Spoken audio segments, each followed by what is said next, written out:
Hello friends, स्वागत आहे तुमचं मेगाबीट एज्युकेशनच्या युट्यूब चॅनलवर. सुरुवात करूया आपण सेशनला. आज आपण घेऊया 19 जूनच्या इम्पॉर्टंट न्यूज. त्याआधी आपण 19 जूनला कोणता डे, एव्हरी इयर कोणता डे सेलिब्रेट करण्यात येतो तो बघून घेऊया. तर एव्हरी इयर 19 जूनला world sickle sale awareness day हा सेलिब्रेट करण्यात येतो. हा ओकेजन 19 जूनला एव्हरी इयर सेलिब्रेट करण्यात येतो. काय World sickle sale awareness Day 19 of June. So या वर्षीची थीम काय आहे? Hope through progress advancing sickle cell care globally. तर या वर्षीची थीम आहे hope through progress advancing sickle cell care globally. ही 19 जूनच्या World sickle sale awareness Day ची या वर्षीची थीम आहे. तर हा आहे इम्पॉर्टंट डे 19 तारखेचा. आता न्यूज कडे वळूया. सो फर्स्ट न्यूज आहे, तर फर्स्ट न्यूज काय आहे? Economic issues. Okay, economic issues वर फोकस करून इकॉनॉमिक डायलॉग्सला रिस्टार्ट करण्याकरता चायनीज आणि ऑस्ट्रेलियन गव्हर्नमेंटनी एक एमओयू काय केलेला आहे? साइन केलेला आहे. त्यांनी करार साइन केलेला आहे. कशा करता? इकॉनॉमिक इश्यूज वर फोकस करण्याकरता आणि इकॉनॉमिक डायलॉग्सला रिस्टार्ट करण्याकरता. तर कम्युनिकेशन आणि एक्सचेंज याला एनहान्स करण्याकरता प्रॅक्टिकल आणि इफेक्टिव्ह इकॉनॉमिक कोऑपरेशनला हा त्यांचा एम आहे की प्रॅक्टिकल आणि इफेक्टिव्ह इकॉनॉमिक कोऑपरेशन आहे त्याला वाढवण्याचा त्यांचा एम आहे. आणि कम्युनिकेशन आणि एक्सचेंजला एनहान्स करण्यासाठी त्यांनी हा काय केलेला आहे? बोथ कंट्रीज ऍग्री झालेले आहे या एमओयू थ्रू. सो चायनाचं काय आहे? China is willing to enhance coordination आणि कोऑपरेशन विथ ऑस्ट्रेलिया. तर चायनाची काय इच्छा आहे? चायनाची इच्छा आहे की ते एनहान्स करण्याचा कोऑर्डिनेशन आणि कोऑपरेशन ऑस्ट्रेलिया सोबत. तो चायना बद्दल बघून घेऊया आपण. चायनाची कॅपिटल आहे बीजिंग. प्रीमियर आहे ली क्विंग. ओके, प्रेसिडेंट कोण आहे? शी जिंगपिंग. आणि ऑफिशियल लँग्वेज काय आहे चायनातली? ती आहे मॅन्डरिन. ओके, तर आपण इथे आता कॅपिटल बघितलं, प्रेसिडेंट बघितलं, ऑफिशियल लँग्वेज बघितली. आता राहिलेली आहे याच्यामध्ये करन्सी. तर करन्सी काय आहे चायनाची? ती आहे रेनमिनबी. रेनमिनबी ही ऑफिशियल लँग्वेज आहे चायनाची. ऑफिशियल करन्सी आहे चायनाची. तर नेक्स्ट बघूया ऑस्ट्रेलिया बद्दल. ऑस्ट्रेलियाचं कॅपिटल आहे कॅनबेरा. करन्सी आहे ऑस्ट्रेलियन डॉलर आणि प्राईम मिनिस्टर आहे अँथनी अल्बनीज. ओके, सो हे झालं चायना आणि ऑस्ट्रेलिया बद्दलची न्यूज. चायना आणि ऑस्ट्रेलियामध्ये एक सामंजस्य करार झालेला आहे आणि तो कशा करता झालेला आहे? तो झालेला आहे इकॉनॉमिक इश्यूज वर फोकस करण्याकरता आणि इकॉनॉमिक डायलॉग्सला रिस्टार्ट करण्याकरता एमओयू साइन झालेला आहे. नेक्स्ट बघूया न्यूज आपण. ओके, सो नेक्स्ट न्यूज काय आहे? Cricket global players union. तर क्रिकेट ग्लोबल प्लेयर्स युनियन जी आहे त्याला रिब्रँड करण्यात आलेला आहे. तर the federation of International Cricketers Association म्हणजे फिका याला आता कशाने ओळखला जाणार आहे? वर्ल्ड क्रिकेटर्स असोसिएशनने आता फिकाला ओळखला जाणार आहे. फिकाला ओळखला जाणार आहे WCA. WCA म्हणजे वर्ल्ड क्रिकेटर्स असोसिएशनने. तर हे जे डिसिजन आहे, हे डिसिजन कधी घेण्यात आलं? जे ongoing men's T20 world cup आहे त्यासोबत करंटली काय झालेलं आहे? एक अॅनिव्हर्सरी 25th अॅनिव्हर्सरी सेलिब्रेशन झालेलं आहे न्यूयॉर्क मध्ये. तर तिथे हे जे डिसिजन आहे त्या बोर्ड मीटिंग मध्ये हे घेण्यात आलेलं आहे. WCA आणखी काय इस्टॅब्लिश केलेलं आहे? एक मेडल इस्टॅब्लिश केलेलं आहे, त्याचं नाव आहे टीम मे मेडल. ओके, WCA एक मेडल इस्टॅब्लिश केलेलं आहे, त्याचं नाव आहे टीम मे मेडल. आणि ते जे मेडलचं नाव आहे ते कोणाच्या नावावरनं ठेवण्यात आलेलं आहे? तर फॉर्मर ऑस्ट्रेलियन ओपन स्पिनर जे काय होते? फर्स्ट CEO होते ऑस्ट्रेलियन क्रिकेट असोसिएशनचे आणि ज्यांनी फुल टाइम CEO ऑफ फिकाचं CEO म्हणून त्यांनी फुल टाइम सर्व्हिस दिलेली आहे 2005 मध्ये. तर त्यांच्या नावावरनं ह्या मेडलचं नाव ठेवण्यात आलेलं आहे. तो हा मेडल कोणाला मिळणार आहे? हा मेडल मिळणार आहे जे प्लेयर्स असोसिएशन मुवमेंट जी आहे क्रिकेट मधली, तर तिथे जे आउटस्टँडिंग सर्व्हिस प्रोव्हाइड करणार आहे त्यांना हे टीम मे मेडल प्रदान करण्यात येणार आहे. सो मे हिमसेल्फ आणि Richard Bevan were announced as the inaugural winner of the award. तर हे जे दोघं आहे, मे हिमसेल्फ आणि रिचार्ड बिवन, यांना अनाउन्स करण्यात आलेलं आहे ॲज द इनॉग्रल विनर्स म्हणून त्या अवॉर्डचं. म्हणजे या दोघांना टीम मे मेडल हे मिळणार आहेत. तर Bevan was the CEO of Professional Cricketers Association. तर बिवन काय होते? हे सीईओ होते प्रोफेशनल क्रिकेटर्स असोसिएशनचे आणि player union for English cricketers for from 2003 to 2007. Okay, so ही न्यूज आपली काय कव्हर करते की जे फिका आहे, Federation of international cricket association, cricketers Association, तर त्याला आता वर्ल्ड क्रिकेटर्स असोसिएशननी ओळखल्या जाणार आहे. आणि सोबतच WCAने काय इस्टॅब्लिश केलेलं आहे? त्यांनी एक मेडल इस्टॅब्लिश केलेलं आहे ज्याचं नाव आहे टीम मे मेडल.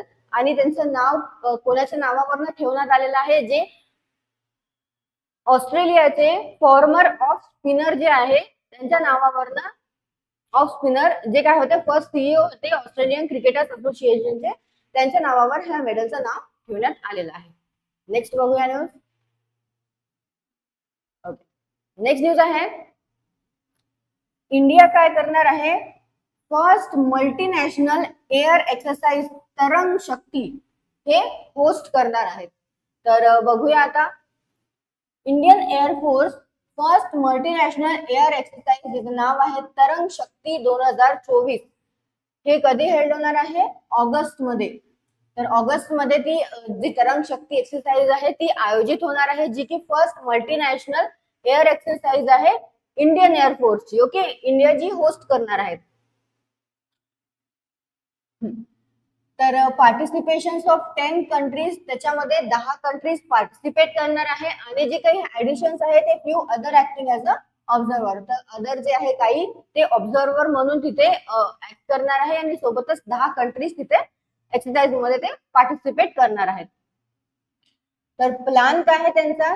इन्व्हाइट करण्याचा फ्रेंडली फॉरेन कंट्रीज. तर फ्रेंडली फॉरेन कंट्रीज जे आहे त्यांना इन्व्हाइट करण्याचा त्या एक्सरसाइज मध्ये हा प्लॅन आहे. विथ हुम IAF काय करणार आहे? इंडियन एअरफोर्स काय करणार आहे? इंटरॅक्ट करणार आहे रेग्युलरली. तो तरंग शक्ती वॉज अर्लियर, आधी पण प्लॅन करण्यात आलेली होती, आधी आयोजित करण्यात आलेली होती पण 2023 मध्ये, पण नंतर ती काय केली? डिफॉल्ट करण्यात आली. ओके, 2023 मध्ये आयोजित करण्यात आलेली होती पण नंतर ती डिफॉल्ट करण्यात आली. तर आता ही जी एक्सरसाइज आहे तरंग शक्ती, जी काय आहे इंडियन एअरफोर्सची आहे, जी फर्स्ट मल्टीनॅशनल एअर एक्सरसाइज आहे, तर ती 2 फेज मध्ये घेण्यात येणार आहे. Schedule to be held in 2 phase. तर 2 फेज मध्ये कसं घेण्यात येणार आहे? फर्स्ट फेज कसा घेण्यात येणार आहे? तर जो फर्स्ट फेज जो आहे, first will be held in southern India. Southern India मध्ये फर्स्ट फेज हा घेण्यात येणार आहे. In the first 2 weeks of Australia. तर पहिले जे in the first 2 weeks of August. तर पहिल्या 2 वीक्स, ऑगस्टच्या पहिल्या 2 वीक्स मध्ये जी फर्स्ट फेज आहे साऊदर्न इंडिया मध्ये ती घेण्यात येणार आहे. आणि जी सेकंड फेज आहे ती western sector from the end of August to mid September. तर ऑगस्टच्या एंड पासन तर सप्टेंबरच्या मिड पर्यंत सेकंड फेज ही वेस्टर्न सेक्टर मध्ये घेण्यात येणार आहे एक्सरसाइजची. Some countries will participate in both phase. तर काही जे कंट्रीज आहेत ते दोन्ही फेज मध्ये पार्टिसिपेट करणार आहेत आणि काही जे आहे ते फक्त जॉईन करणार आहेत सेकंड फेजला. तर काही कंट्रीज आहे जे त्यांचे कॉन्टिजेंट्स पाठवणार आहेत एक्सरसाइज मध्ये पार्टिसिपेट करण्याकरता. तर ते कोणत्या कंट्रीज आहे जे कॉन्टिजेंट्स पाठवणार आहे? ते आहे Australia, France, Germany, Japan, Spain, United Arab emirates, United kingdom आणि युनायटेड स्टेट्स. तर ह्या ज्या कंट्रीज आहे हे यांचे कॉन्टिजेंट्स पाठवणार आहे एक्सरसाइज मध्ये पार्टिसिपेशन करता. जर्मनी डिप्लॉय करणार आहे, तैनात करणार आहे त्यांचे फायटर जेट्स आणि अल्सो A400 मीटर ट्रान्सपोर्ट एअरक्राफ्ट. ओके, सो ही न्यूज कशाबद्दलची होती की इंडिया काय करणार आहे, फर्स्ट मल्टीनॅशनल एअर एक्सरसाइज जिचं नाव आहे तरंग शक्ती, ती होस्ट करणार आहे. जी कधी होणार आहे, कधी आयोजित करण्यात आलेली आहे, ऑगस्ट मध्ये आयोजित करण्यात आलेली आहे. सोबतच 2 फेज मध्ये घेण्यात येणार आहे. फर्स्ट जो फेज आहे तो ऑगस्टच्या फर्स्ट 2 वीक्स मध्ये घेण्यात येणार आहे साऊदर्न इंडियामध्ये, आणि जो सेकंड फेज आहे तो ऑगस्टच्या एंड पासून तर सप्टेंबरच्या मिड पर्यंत घेण्यात येणार आहे वेस्टर्न सेक्टर मध्ये. ओके, नेक्स्ट बघूया न्यूज आता आपण. सो नेक्स्ट न्यूज आहे, एक रिपोर्ट आलेली आहे सिप्रीची, 2024 ची सिप्रीची रिपोर्ट आलेली आहे. तर काय आहे त्या रिपोर्ट मध्ये बघूया. तर according to the recent report by SIPRI, SIPRI म्हणजे Stockholm International Peace Research Institute म्हणजे SIPRI. Okay, January 2024 India has the larger nuclear arsenal compared to Pakistan. तर त्या रिपोर्ट नुसार इंडियाकडे काय आहे, इंडिया ही पाकिस्तानच्या कम्पेअर मध्ये इंडियाकडे लार्जर न्यूक्लिअर काय आहे, आर्सेनल आहे. तर meanwhile China has significantly increase it's nuclear stockpile from 410 warheads. तर चायनाने काय केलेलं आहे, जे त्यांची इन्क्रीज केलेली आहे, त्यांचे जे न्यूक्लिअर स्टॉकपाइल आहे त्याच्यामध्ये त्यांचं इन्क्रीज झालेलं आहे, इन्क्रीमेंट झालेलं आहे. तर जानेवारी 2023 मध्ये त्यांचे 410 वॉरहेड्स होते आणि आता जानेवारी 2024 मध्ये इन्क्रीज होऊन 500 वॉरहेड्स झालेले आहेत. सिप्री रिपोर्ट काय हायलाइट करते की चायनाज nuclear Arsenal saw a notable expansion. तर चायनाचे जे न्यूक्लिअर आर्सेनल आहे त्यामध्ये एक नोटेबल एक्सपान्शन आहे, आणि काय प्रोजेक्ट करते ती की कंटिन्यूड ग्रोथ इन फ्युचर, आणि प्रोजेक्ट काय करते की जे फ्युचर मध्ये कंटिन्यूड ग्रोथ होणार आहे म्हणून. Among the 9 nuclear arm nation, जे 9 न्यूक्लिअर आर्म नेशन आहे त्यापैकी चायनामध्ये एक कंटिन्यू ग्रोथ सांगितलं आहे फ्युचर मध्ये, आणि ती काय करत आहे, एक नोटेबल एक्सपान्शन सुद्धा करत आहे. तर जे अनालाइज्ड आहे in the report, US, Russia, UK, France, China, India, Pakistan, North Korea and Israel all continue to modernise their nuclear capabilities. तो हे जे कंट्रीज आहे ते कंटिन्यू म्हणजे ते काय करत आहेत, मॉडर्नाइज करत आहेत त्यांची न्यूक्लिअर कॅपेबिलिटीज, त्यामध्ये इंडिया पण सामील आहे. तर 2023 मध्ये several of this nation diploid new nuclear capable system. 2023 मध्ये काय केलेलं आहे, तर या हे जे नेशन्स आहे यांनी नवीन न्यूक्लिअर कॅपेबल सिस्टीम जे आहे ते तैनात केलेले आहे. सिग्निफिकेंटली इंडियाने मेंटेन केलेला आहे 172 स्टोअर्ड न्यूक्लिअर वॉरहेड्स जानेवारी 2024 मध्ये, वाईल पाकिस्तानने पॉझिट केलेला आहे 170 वॉरहेड्स. इंडिया एक्सपांड करत आहे न्यूक्लिअर कॅपेबिलिटीज 2023 मध्ये, आणि फोकस कशावर आहे यांचा, on developing new types of nuclear delivery systems. Okay, so ही न्यूज कशाबद्दलची होती की सिप्रीने एक रिपोर्ट जाहीर केलेली आहे. तर त्या रिपोर्ट नुसार पाकिस्तानच्या कम्पेअर मध्ये इंडिया काय आहे, लार्जर न्यूक्लिअर आर्सेनल आहे इंडियामध्ये, आणि मीनवाईल काय आहे, चायनाने सिग्निफिकंटली इन्क्रीज केलेले आहे त्यांचे न्यूक्लिअर स्टॉकपाइल. त्यांचे जानेवारी 2023 मध्ये 210 वॉरहेड्स होते, तर जानेवारी 2024 मध्ये हे 500 वॉरहेड्स झालेले आहे. सो नेक्स्ट बघूया न्यूज आपण, म्हणजे इंडिया टॉप पाकिस्तान, म्हणजे पाकिस्तानच्या कम्पेअर मध्ये इंडियाने टॉपच केलेला आहे. नेक्स्ट बघूया न्यूज. नेक्स्ट आहे अपॉइंटमेंटची न्यूज. तर अपॉइंटमेंट कोणाची करण्यात आलेली आहे, IBS सॉफ्टवेअर. IBS सॉफ्टवेअर हे काय आहे, leading S S solution provider to travel industry globally. तर ती काय करते, ग्लोबली ट्रॅव्हल प्रोव्हायडर आहे ती ट्रॅव्हल इंडस्ट्रीला एक SaaS solution. Okay, leading SaaS solution आहे, ती प्रोव्हायडर आहे to the travel industry globally. ही आहे IBS सॉफ्टवेअर. त्यांनी अपॉइंट केलेलं आहे सोमित गोयल यांना as a new chief executive officer म्हणून. न्यू चीफ एक्झिक्युटिव्ह ऑफिसर कोण आहेत मग आता, IBS सॉफ्टवेअरचे सोमित गोयल. कोणाला सक्सीड करणार आहेत ते, आनंद कृष्णन यांना सक्सीड करणार आहेत. 2018 पासनं आनंद कृष्णन जे आहे ते सीईओ होते IBS सॉफ्टवेअरचे. तर सोमित जे आहे त्यांचं जे इफेक्टिव्ह मध्ये येणार आहे सर्व्हिस, त्यानंतर ते कोणाला रिपोर्ट करणार आहेत? सोमित डायरेक्टली रिपोर्ट करणार आहेत IBS software executive chairman VK Matthew यांना. तर सोमित गोयल जे आहे ते त्यांची एक्सपिरियन्स जे आहे, वेल्थ ऑफ एक्सपिरियन्स ते घेऊन येणार आहे. तर त्यांचं कुठे कुठे त्यांचा एक्सपिरियन्स आहे जे रेनाउंड कंपनीज आहेत ग्लोबली, ज्याच्यामध्ये येते मायक्रोसॉफ्ट, SAP, ओरॅकल आणि AOL. तर इथला त्यांचा जो एक्सपिरियन्स आहे ते घेऊन येणार आहेत IBS सॉफ्टवेअर मध्ये as a chief executive officer या पोझिशनवर.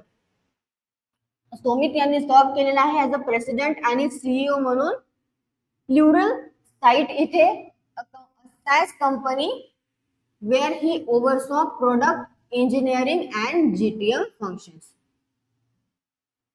ओके, सो ही एक अपॉइंटमेंटची न्यूज होती. तर सोमित गोयल जे आहे यांना अपॉइंट करण्यात आलेला आहे as a new chief executive officer म्हणून.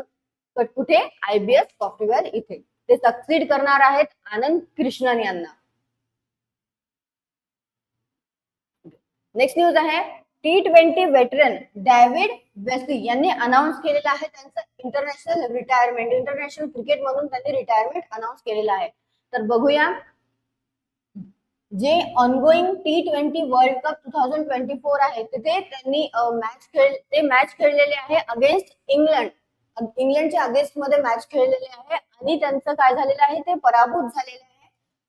इंग्लंडची टीम पराभूत झाली होती 41 रन्सनी. तर त्यानंतर त्यांनी ही जी अनाउन्समेंट आहे रिटायरमेंटची अनाउन्समेंट केलेली आहे. Namibia allrounder David Wesley announced his retirement from international cricket.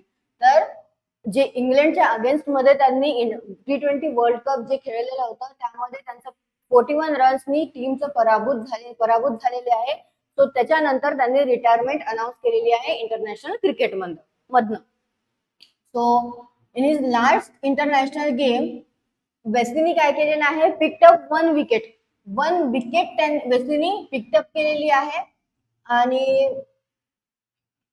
2 over spell मधनं जे 3 इकॉनॉमिक रेट्स आहे त्याच्यामधनं त्यांनी 6 रन्स जे आहे ते त्यांना घेऊन दिलेले आहे. 6 रन्स त्यांनी दिलेले आहेत.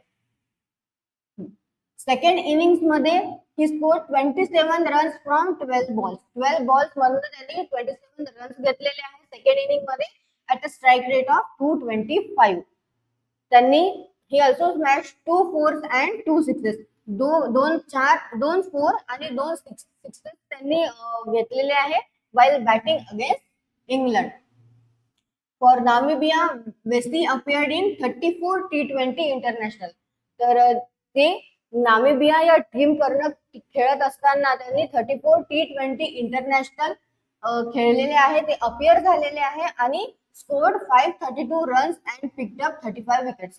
532 रन्स त्यांनी घेतलेले आहे सोबतच 35 विकेट्स त्यांनी पिक केलेले आहेत. ओके, सो आणि 50 ओव्हर फॉर्मॅट मध्ये वेटरन क्रिकेटर यांनी प्ले केलेले आहे 9 ODI, स्कोर केलेला आहे 228 रन्स आणि बॅग केलेले आहे 6 विकेट्स.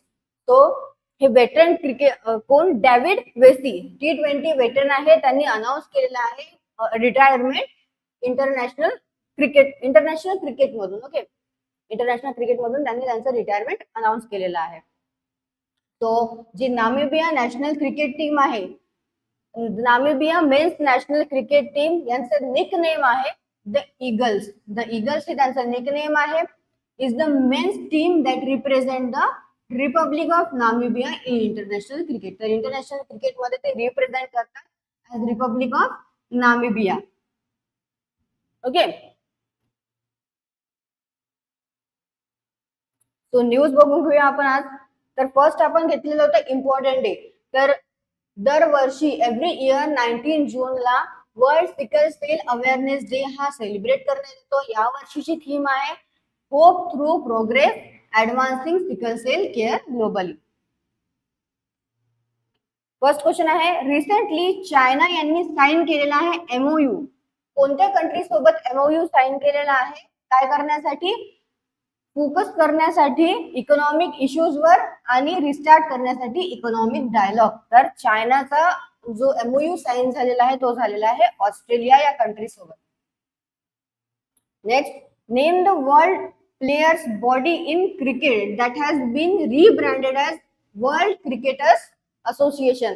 तर वर्ल्ड प्लेयर्स बॉडी जी आहे क्रिकेट ग्लोबल प्लेयर्सची युनियन कोणत्या बॉडीला as a World Cricketers Association म्हणून रिब्रँड करण्यात आलेलं आहे. तर ते आहे Federation of International Cricketers Association म्हणजे FICA FICA. याला रिब्रँड करण्यात आलेला आहे वर्ल्ड क्रिकेटर्स असोसिएशननी म्हणजे WCA नी. Next, name the first multinational air exercise of Indian air force. तर पहिली मल्टीनॅशनल एअर एक्सरसाइज आहे इंडियन एअरफोर्सची which will be held in August 2024. जी कधी आयोजित करण्यात आलेली आहे ऑगस्ट 2024 मध्ये ती आयोजित करण्यात आलेली आहे. तिचं नाव काय आहे? तिचं नाव आहे तरंग शक्ती. तर आता यामध्ये एक आणखी न्यूज आहे की तुम्हाला असं विचारण्यात येते की जी ऑगस्ट मध्ये जर ही झाली न्यू एक्सरसाइज, यानंतर तुम्हाला आणखी क्वेश्चन येऊ शकतो की जी मल्टीनॅशनल एअर एक्सरसाइज आहे जी इंडियन एअरफोर्सची आहे मल्टीनॅशनल एअर एक्सरसाइज, तिचं नाव काय आहे? तिचं नाव आहे तरंग शक्ती. तुम्हाला क्वेश्चन कसा पण विचारू शकतो. सो हे लक्षात ठेवा की एक मल्टीनॅशनल एअर एक्सरसाइज आहे जी फर्स्ट मल्टीनॅशनल एअर एक्सरसाइज आहे इंडिया होस्ट करणार आहे, इंडियन एअरफोर्स होस्ट करणार आहे. तर तिचं नाव आहे Tarang Shakti. According to a recent report by SIPRI. तर सिप्रीची जे रिसेंट रिपोर्ट आहे त्यांनी काय म्हटलेलं आहे? India has blank stored nuclear weapons by January 2024. तर इंडियानी किती स्टोर्ड न्यूक्लिअर वेपन्स जानेवारी 2024 मध्ये केलेले आहेत? तर 172 केलेले आहेत. Next, IBS software a leading SaaS solution provider to the travel industry globally यांनी अपॉइंट केलेला आहे न्यू चीफ एक्झिक्युटिव्ह ऑफिसर म्हणून. कोणाला अपॉइंट केलेला आहे? IBS सॉफ्टवेअरने त्यांनी केलेला आहे सुमित गोयल यांना. आणि last question, T20 veteran David वेसी अनाउन्स केलेला आहे. त्यांनी त्यांचं काय केलेलं आहे? वेटरन डेव्हिड वेसी जे आहे त्यांनी रिटायरमेंट अनाउन्स केलेलं आहे इंटरनॅशनल क्रिकेट मधनं. तर he is a player from which country? कोणत्या कंट्रीचे ते प्लेयर आहे? कोणत्या कंट्रीकडनं ते खेळत होते? तर ते खेळत होते नामिबियाकडनं. सो तुम्हाला सेशन आवडला असेल तर सेशनला लाईक करा, चॅनलला सबस्क्राईब करा, सोबतच सेशन शेअर करत चला. त्यामुळे कसं आहे जे ऑलरेडी प्रिपेअर करत आहेत कॉम्पिटेटिव्ह एक्झाम्स करता तर त्यांना इझी होऊन जाईल जे न्यूज आहेत दररोज बघण्याकरता. आणि सोबतच न्यू ऍडमिशन करायचे असेल तर तुम्ही करू शकता. न्यू बॅचेस स्टार्ट झालेले आहेत. तुम्ही दिलेल्या नंबरवर कॉल करू शकता किंवा व्हिजिट करू शकता. दोन ब्रँचेस आहे आमच्या इन्स्टिट्यूटच्या. आणि तुम्हाला आजच्या न्यूजचे PDF हवे असेल तर त्या पण तुम्हाला डिस्क्रिप्शन बॉक्स मध्ये मिळेल. आणि टेलिग्राम आणि इंस्टाग्रामला सुद्धा तुम्ही जॉईन करू शकता. त्याची पण लिंक डिस्क्रिप्शन मध्ये दिलेली आहे. थँक्यू.